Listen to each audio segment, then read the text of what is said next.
It was supposed to be the kind of night people write poems about, a quiet Italian place with candles in the windows, a table tucked in the corner, a bottle of the same red we drank at our wedding, and a small velvet box with a new ring I picked out 6 months ago because the one from 25 years earlier felt too small for everything we built together. I spent the whole day pacing like a teenager, rehearsing the toast I wanted to give when dessert came, something heartfelt and clumsy that would make Monica laugh and tear up at the same time. I imagined her surprised face when I told her I'd booked a weekend cabin upstate, just the two of us, no phones, no work calls, just firewood and silence and memories. But when she walked in 47 minutes late and with that scent she only wears to the office holiday party, everything I'd imagined disintegrated like ash blown off a burning photo. She didn't even notice the flowers on the counter or the bottle chilling on the table, didn't ask what I'd been cooking or why I looked like I'd shaved and showered twice in one evening. Instead, she stood there, purse still over her shoulder like she had somewhere more important to be, and said, "I kid you not, can we talk? Not happy anniversary or what smells so good. Just can we talk?" Like I was her coworker and she was about to give me feedback on a report. And I swear to God, even before she said the words, I knew. It was in the way she didn't take her shoes off, in the way she avoided the dining room completely like the smell of roasted garlic offended her. She said she hadn't felt seen in years, that things had been drifting, and when I tried to interrupt, tried to remind her of everything we'd been through, of how I'd worked double shifts to put her through nursing school, of the kids we raised and the mortgage we just paid off, she cut me off with the calm brutality of someone who'd already packed their guilt away weeks ago. Then came the line I'll never forget, not even on my deathbed. "I've been seeing someone. It's not serious, not yet. But I think I need to find out what makes me happy." That was it. That was the whole speech. No tears. No apology. Just the slow uncoiling of 25 years in one breath like she was canceling a gym membership. The next morning, before I'd even finished brewing coffee, there were papers on the counter with a yellow sticky note that said, "Please sign when you're ready." And just like that, our anniversary became the day my life got torn in half by the woman I would have taken a bullet for, while she was out looking for someone who made her feel alive. If you've never sat across from the person you once built a life with, the person whose name you used to write next to yours on checks, on Christmas cards, on the deed to your home, and watch them twist the truth until it snaps like a dried-out rope, then you don't know what it's like to bleed without a wound. 1 week after she handed me those divorce papers, 1 week after I begged her to talk to me like a human being and not like a client she was trying to bill, I found myself sitting in a courtroom, heart pounding against my ribs like a war drum, listening to Monica's lawyer describe me as cold, emotionally abusive, and, I quote, manipulative in ways that made her fear for her well-being. The judge didn't even blink. I looked over at her, at my wife of 25 years, the woman who once cried when I built her a porch swing with my bare hands, and she couldn't even look me in the eyes. It wasn't just betrayal. It was theater.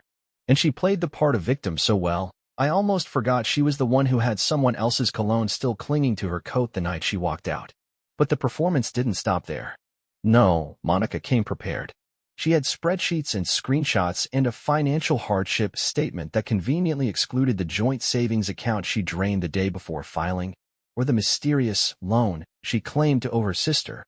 A sister I later found out hadn't spoken to her in 4 years.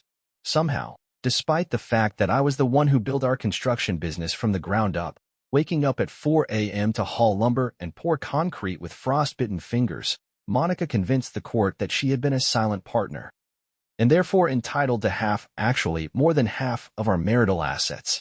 And just like that, the house was hers. The cabin I spent 5 summers renovating became her retreat, and my tools, my grandfather's damn tools, ended up in her garage, probably collecting dust while she and her new man laughed at how easy I'd made it. I walked out of that courthouse with a box of clothes in the back of my pickup truck, a savings account reduced to 3 digits, and the kind of debt that made me physically nauseous every time I opened my banking app. I found a 1-bedroom rental above an old mechanic's shop, the kind of place that smells like oil and hopelessness, and slept on a mattress on the floor for the first time since my 20s. There were nights I'd stare at the ceiling fan, wondering if she ever loved me at all, or if I'd been nothing more than a stepping stone, something solid to stand on while she reached for something better.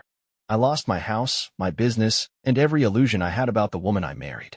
But what I didn't lose, and what she didn't count on, was my ability to rise when everything else had been stripped away.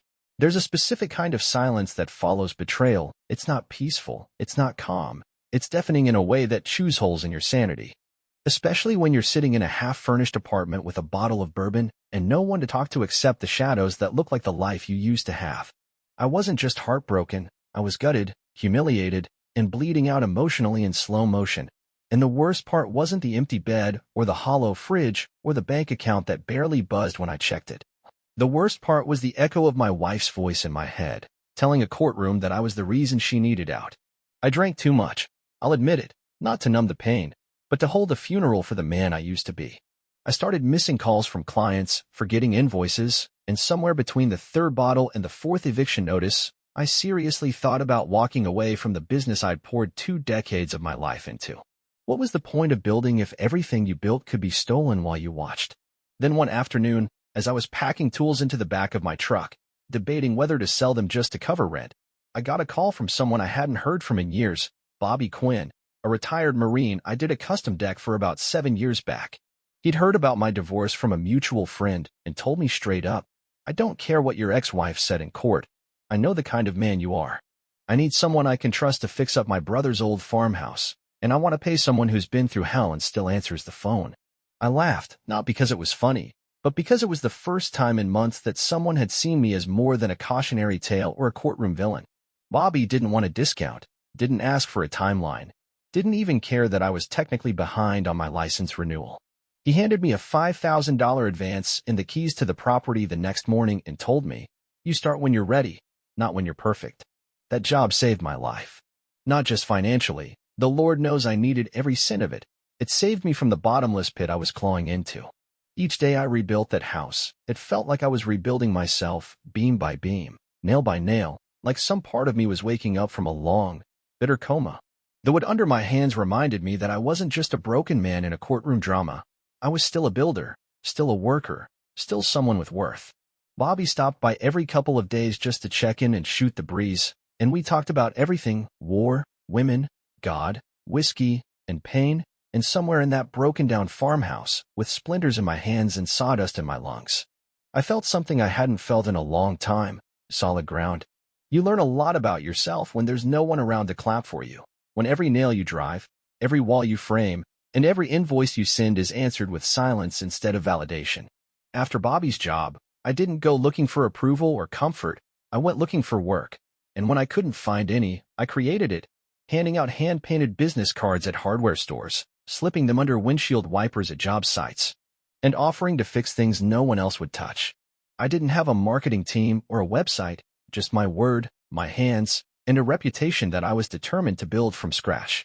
While other guys my age were getting back into the dating scene or joining golf leagues to distract themselves from the wreckage of middle-aged divorce, I kept my head down, turned off the noise, and let my results speak louder than anything Monica ever accused me of.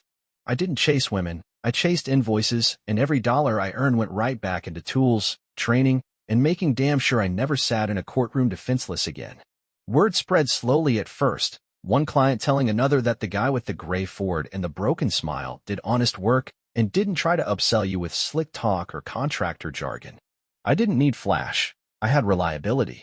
I'd show up before sunrise, leave after sunset, sweep the site clean like it was my own home, and never once cut corners. I didn't drink anymore, didn't party, didn't take weekends off unless it rained hard enough to flood the job. I reinvested everything I had, not just money, but time, effort, and whatever pieces of self-worth I could salvage from the wreck Monica left me in.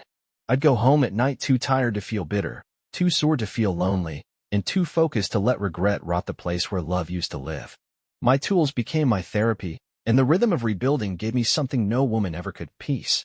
I spent holidays alone, birthdays alone, even anniversaries. Yes, I still remembered the damn date, sitting by myself with a greasy burger or a bottle of ginger ale, not because I was bitter, but because I didn't need anyone to see me rise but me. I studied taxes, learned QuickBooks, took night classes in business management, and taught myself enough accounting to never get blindsided again. I treated my little solo operation like a $1 million company before it ever earned more than minimum wage.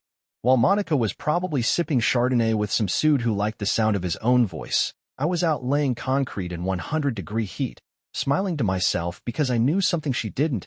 I wasn't rebuilding to impress her or get revenge. I was rebuilding because I remembered who the hell I was before she tried to convince me I was nothing. There's a moment, and if you've been through hell, you'll know what I mean, when the air feels different, like the weight of years finally lifts all at once and you're standing there blinking, realizing that the nightmare is over. For me, that moment came in a glossy, window-wrapped conference room in downtown Nashville, when the last document was signed and a quiet voice across the table said, "Congratulations, Mr. Rourke. You just became a very wealthy man." I didn't cry. I didn't cheer. I just nodded once and shook hands with the board of a national development firm that had just acquired my construction company for $12.6 million, a company I started with nothing but a rusted toolbox and blood under my nails. And while they passed around champagne and posed for photos, I stepped outside, lit a cigar I'd been saving for 8 years, and smiled so hard my jaw hurt. Because I knew, with absolute certainty, that Monica, my ex-wife who once said I'd die bitter and broke, wouldn't see a single red cent of what I just earned. The very first thing I did wasn't buy a car or fly anywhere. I drove myself, quietly, to the bank to open new accounts she'd never find, never touch, never whisper near. Then, I went to a small dealership in Asheville and paid cash for a fully restored 1967 Mustang Fastback, the same car I used to dream about when I was young and too poor to fix even a cracked windshield. Next, I toured a lakeside home tucked between pines and silence, where the dock groans under the weight of the sunset and the world finally shuts the hell up for a while. I bought it on the spot. And a week later, I closed on a secluded log cabin in the Rockies, no phone line, no neighbors, no echoes of the past. I sat on that deck with coffee one morning, watching the frost melt off the railing, and for the first time in nearly a decade, I didn't feel like a man crawling out of wreckage. I felt like a man who had survived the fire and rebuilt his life from the ashes, brick by damn brick. What made it even sweeter was knowing that every win, every nail driven, every dime earned was mine, not borrowed from some cushy marriage, not backed by a trust fund or a pretty smile in court. Monica took everything she could when I was at my weakest. She gutted me legally, humiliated me emotionally, and danced on the rubble like it was her stage. But she didn't get my drive. She didn't get my grit. And she damn sure didn't get my future. That $12.6 million isn't just money, it's justice in a bank account, it's freedom with a signature, it's proof that the man she underestimated, the man she called too simple, was the same one who rose higher than she ever thought possible. And now, every sunset I watch over the water feels like a victory parade where I'm the only one invited. There's a strange kind of chill that runs down your spine when a ghost you buried years ago suddenly decides to rise, not as a scream in the night, but as a soft ding on your phone. I was standing barefoot on my lakefront porch that morning, coffee steaming in my hand, watching the mist roll off the water like a curtain being drawn back from a stage, when that sound, that stupid cheerful ping, broke the stillness. It was a message from a number I hadn't seen in nearly 8 years, but one I could have recognized with my eyes closed, even if time had erased it from every contact list. It said, and I quote, "Hey stranger. I heard about your success. So happy for you. I miss us." That was it. No apology. No context. Just an olive branch dipped in syrup and poison. I stood there for a long time, letting the cold of the porch boards soak into my feet, reading those 4 words over and over until I couldn't decide whether to laugh or throw my phone into the lake. Turns out Monica's life didn't quite turn out the way she imagined when she walked away from our marriage like it was a job she'd outgrown. Her new chapter, the one she burned everything down for, fizzled out after 2 years, ending in another divorce, a drained joint account, and rumors of a bankruptcy she never wanted to admit. The man she left me for? He moved to Miami with a younger woman and a newer car, leaving her in the rearview like an expired registration. She never had kids, never remarried, and based on her social media trail of inspirational quotes and blurry brunch selfies, never stopped pretending she was happy. Her last job at a real estate agency dried up with the housing market, and according to a mutual friend who still works in town, Monica now lives in a rental 2 blocks from where we bought our first house together. I didn't ask for that information. It just found me. Kind of like her message did, quiet, calculated, perfectly timed after my name started showing up in trade magazines and business headlines. I didn't reply right away. I let it sit there, unread but unmistakably seen, because I wanted her to feel that silence, the kind that she once gave me so easily in a courtroom, when she lied under oath without blinking. But even more than that, I wanted her to stew in the possibility that maybe, just maybe, I had moved on in ways she never imagined. Because here's the truth. I had peace now. Real peace, not performative. I'm doing great peace, but deep, steady, unshakable peace. And the fact that she came crawling back the moment she saw my success told me everything I needed to know. She never missed me. She missed the man she thought she could control, the one who used to build her dreams for free. And that man? He's gone. The one standing on this porch today doesn't build for anyone who burned the blueprint. There's a certain power in pretending to be the man they remember, especially when you know you're nothing like him anymore. After 2 days of silence, I replied to Monica's message with a casual, "Hey, it's been a while. I'd be open to catching up." No exclamation point. No heart emoji. Just enough warmth to make her lean forward, but not enough to know she was walking straight into a performance. We agreed to meet at a quiet cafe outside the city, neutral ground where no one knew our story and no one cared. I showed up early, grabbed a seat facing the door, and made sure the voice recorder on my phone was live and clear, tucked discreetly under the table. When she walked in heels I'd bought her years ago, and a dress that looked 2 sizes too hopeful, I knew right then she was desperate. Not for love. For status. For security. For someone who could afford more than the leftovers of the life she ran to. She greeted me like we were just old flames who'd lost touch, like betrayal could be sanded down by time and a little lipstick. She talked a lot. That's what people like her do. They fill the silence before you can use it against them. She laughed too loudly at jokes I didn't tell, leaned across the table a little too far, and kept dropping phrases like "back when we were happiest," or "you always understood me better than anyone." I didn't interrupt. I just nodded, smiled where it made sense, and let her run her mouth while the recorder collected every sugary half-truth and veiled suggestion like a sponge soaking up gasoline. At one point she touched my hand, the same hand she once ignored in court when I reached out during mediation, and said, "Maybe this was supposed to happen. Maybe we just needed time apart to realize what we had." I nearly laughed in her face, but I kept my composure because this wasn't just coffee. This was evidence. And she had no idea that every word she was stringing together with charm and desperation was being packaged neatly for the final curtain I was preparing to drop. When she asked if I ever thought about us again, I gave her a line I knew she'd bite. Sometimes. Late at night. When everything's quiet. That was enough. She leaned back, smiled like she just won the lottery, and said maybe we should do this again. Maybe dinner next time. Somewhere nice. I agreed. Of course I did. Because the more rope she gave me, the more I'd have when it came time to pull the rug out from under her. She thought she was seducing the same man she once threw away for someone flashier, richer, smoother. What she didn't realize is that this version of me, the quiet one, the patient one, is the most dangerous man I've ever been. And I wasn't going to just walk away. I was going to make sure she finally learned what consequences feel like when they wear the same face as the man you betrayed. She walked into that hotel restaurant like it was a second chance at a first impression. Hair done just enough to look effortless. Dress clinging in all the right places. Fake confidence wrapped tight around her like perfume she hoped I'd recognize. I stood to greet her, polite, composed, not a hint of the man who once slept on a mattress in a one-bedroom rental she left me for dead in. We sat by the window, the city lights flickering across the tablecloth like strobe lights at a slow-motion crime scene. The waiter poured her wine. She smiled like we were on the edge of something romantic, and for a few minutes, she slipped back into the role of the woman who used to know how to play me like a fiddle, remembering my favorite dishes, complimenting my jacket, throwing little touches across the table as if 15 years of betrayal could be erased with flirtation and flattery. I played along. I laughed when appropriate, nodded when she reminisced about our trip to Charleston, and kept my hand beside the small box on my lap like it was burning a hole through the table. She thought it was jewelry. And in a way, it was, but not the kind you wear around your neck. When dessert came, I slid the box across the table, smiled like a man with a secret, and said, "Something to remember me by." She opened it slowly, curiosity flickering across her face, and then silence.